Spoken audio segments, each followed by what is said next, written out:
ஆனைமுகனை தொழுதால் நவக்கிரகங்களும் மகிழும்.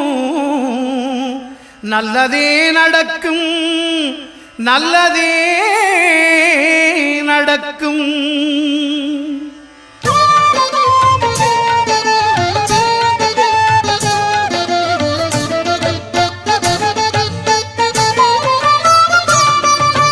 ஒன்பது கோளும் ஒன்றாய் காண அங்கு கற்பகம் என்னும் கடவுளின் மெய்யில் ஒன்பது கோளும் ஒன்றாய் காண